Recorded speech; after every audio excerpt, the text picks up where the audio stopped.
So this is a tutorial on how to make a simple macrame plant holder. So let's get started.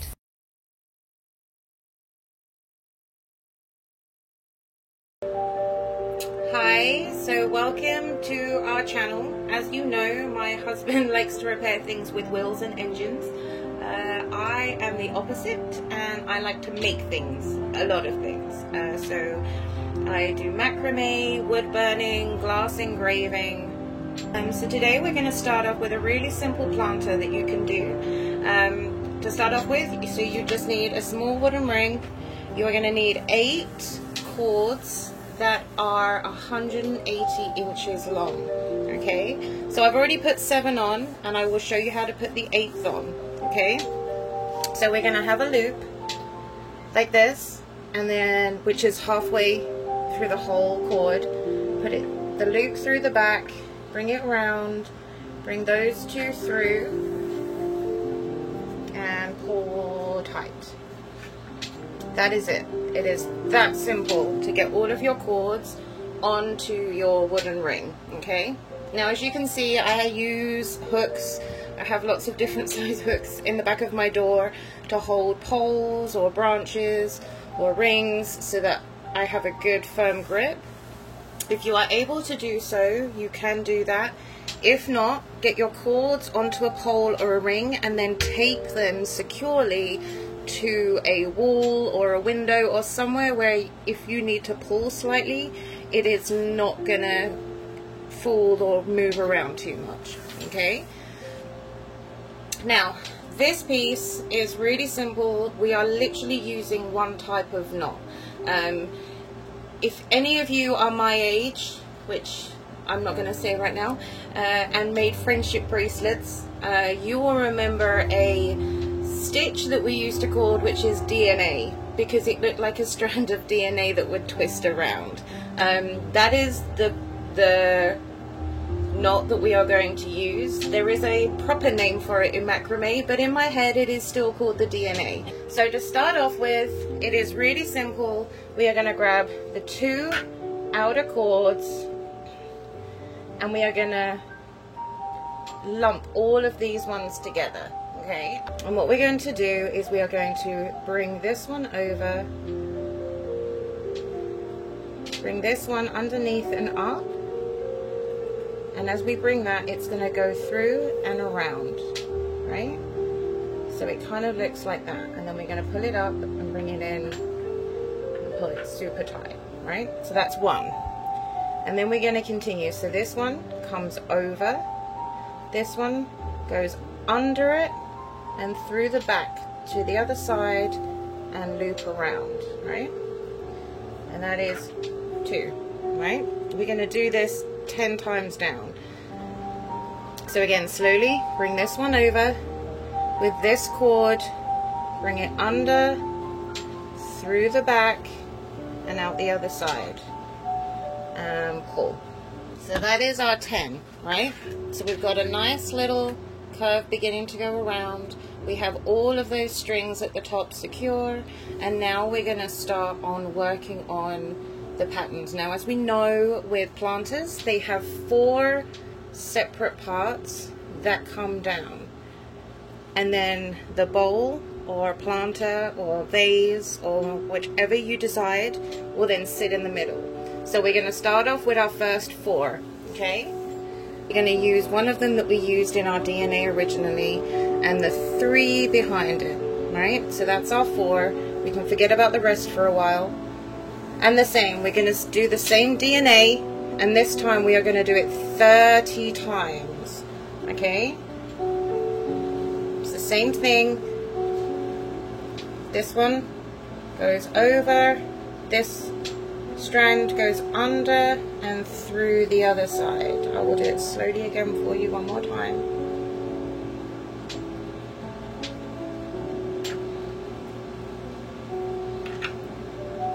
So, over, under and through the back.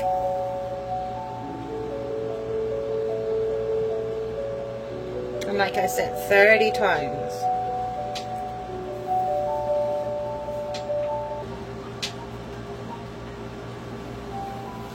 So that is our first strand done, and then we're going to go into the next 4.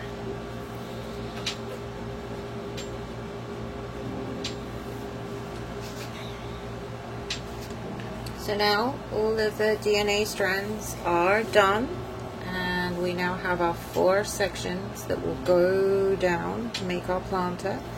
And now we go on to our next stage. So I love using beads, so we are going to put 4 beads into these each section. Okay, now to put the bead on, we are only going to need the 2 middle strands. Okay, so first off we need to find the bottom of these strands. They're not going to necessarily be even, so you need to pull them together. Okay, and then we are going to wrap them like you would as if you were doing anything else. Obviously use water to wet the ends if needed, not your spit like most people probably do.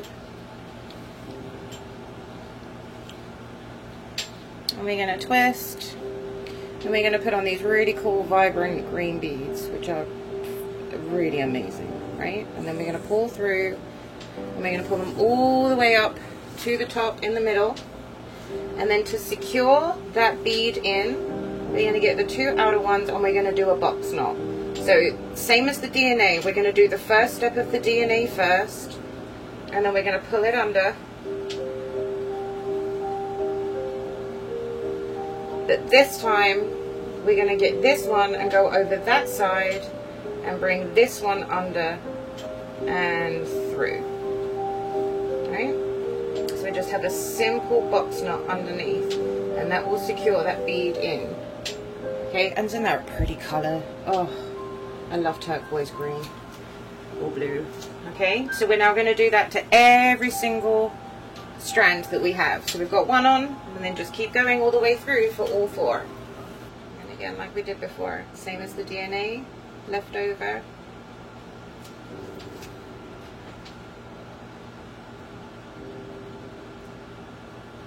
And then this time, right over to the left, left under, and through the back. So ultimately, it looks like that, and how all the strings go. Okay, and now all our beautiful beads are added for this round. More beads will be added because I love beads. So as you can see, I have now put it on a different hook in my she shed, so that I have access to all the way around our planter. Again, so all of our 4 sections are done, and then we have our beads in. So now we move on to the next part. Okay, now this part we are going to get 2 sections together, and we are going to take these 2, the other 2 for these, and then the 2 strands from here closest to these. So we're going to make another section of 4.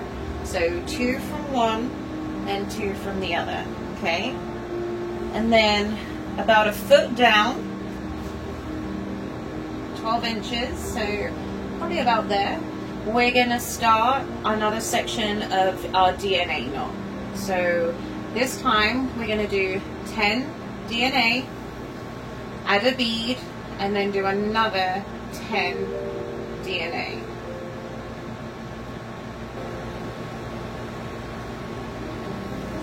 And there we have it. So those are the first 2 sections. We've now finished that one, and so where we have now started making our joins to link everything around. The next part will be further down. So let's move on to our 3rd section. Okay, so now that we have done our 2nd section, we're going to move down, and we're going to do exactly the same as we did with 10, a bead, and 10, but a little bit further down, maybe like 5 inches, 6 inches, so from there. So we're going to do the same, but we're going to do in each one of these sections. We're not going to split them up again. So we're just going to keep that 4.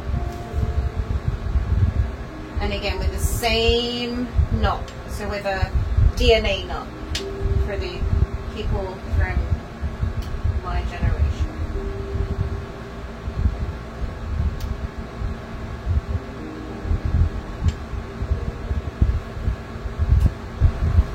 10 done. So 10, bead, 10. Now we'll go on to the next one.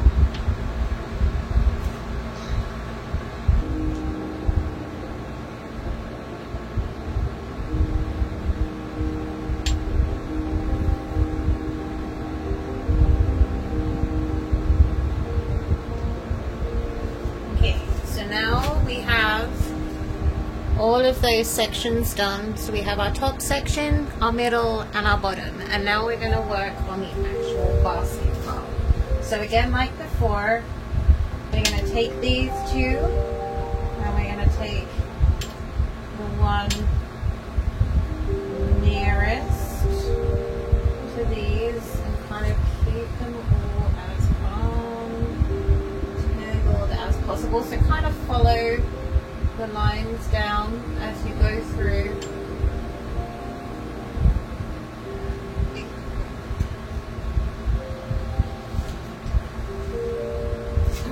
And you probably want to be, again, maybe 6 inches, between 6 and 8 inches between, so that you have a gap, and then at the end we're going to tie them all underneath. So we're going to go from about here, which is about 6 inches. We're just going to do 5 of the DNA knots. No beads involved in this time.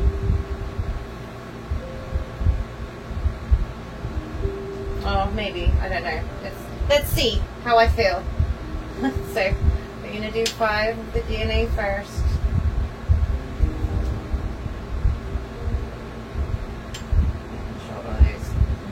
Strings are tied, so 1, 2.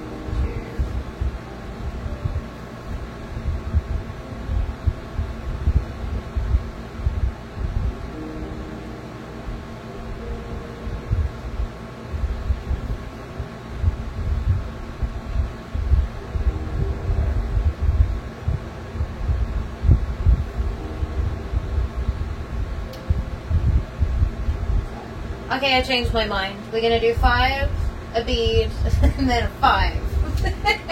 Because I love beads.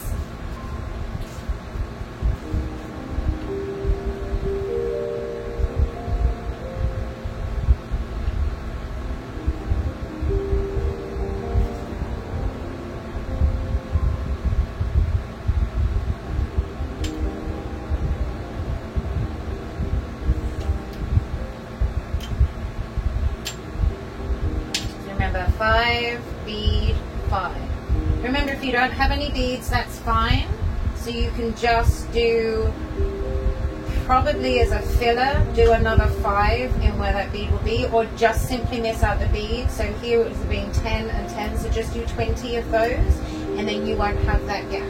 Same up here, you'd have 10, and then 10, and just take out that bead.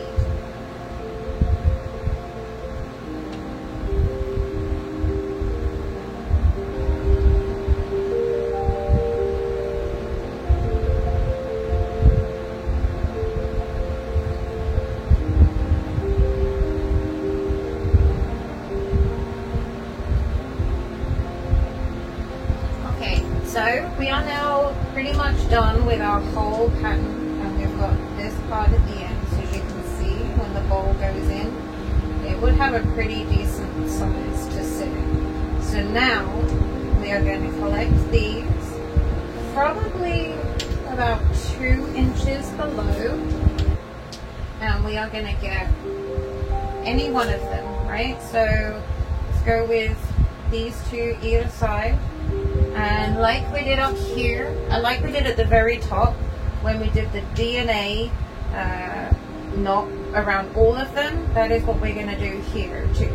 So we are going to scoop that one over, bring it around all of them, and to where we want it to sit. So try to keep it in a good spot, probably about there, making sure that all of those cords are nice and tightened down.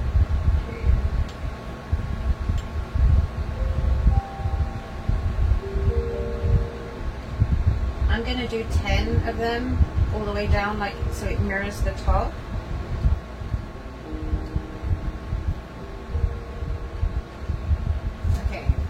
So that is it. I will show you what you can do with the bottom part in a second, but just so we can see it working. Okay, so here is a cute little bowl vase thing. So all we need to do is open it up without looking sitting. And there we go, right? So that's it. So there is your hanger. Okay? And it looks very pretty with just one simple knot throughout, except that one under here where we did do the square knot. Okay, so if you aren't sure, go back and watch that part of the video so that you can see that part. But everything else is that DNA strand. Now for the bottom, you can keep all of your ropes as whole pieces. I like to unravel them and make them look kind of all taken apart so that they're kind of more bushy. But it's entirely up to you. I like that effect. I do that pretty much on all of the macrame that I do. And so with this one as well, so depending on how tight you do the knots together, depending on the size of the vase or bowl that you want to hang, this one is just a super tiny one. You can hang a little vase in, put like twinkly lights in, and have it hanging in your garden. They look very pretty. And then this one, obviously, you can put plants in, or just have it as a bowl hanging, anything. So yes, and they are super sturdy. So that one has a really good weight to it, for sure. So yes, so like I said, with these you can unravel them and tie them. If you like the long length at the end, keep all of the pieces, even if they are different lengths. Sometimes I think it has a really nice rustic look to it, or a natural look, definitely, to like the end project. I actually like the length of this one, so I am probably just going to unravel the strings. You are more than welcome to continue watching and see me do that so that you can see the end. So you just twist from the top until you can kind of openly see all the strands that are woven together, and then slowly pull your finger through to unravel them. It can get frustrating sometimes, so be patient and slow. And then with each one individually, you're just going to pull it through so it loses its spring and its curve or its bounce, and then let it drop. And then to the next one. So we're going to do that all the way through all of these strands. So remember, if we had 8 strands, that's how many we'll be doing. So thank you again for watching. Like I said, I will add my other macrames that I have done, so if there's something that you see in there that you would like a tutorial on and we can work through it together, let me know in the comments below and I will happily get that video made and uploaded for you. Thanks very much for watching. These are other macrames that I have done. So if you see any that you like the look of, let me know in the comments below and we will do a tutorial video to let you know how to do them and what you will need.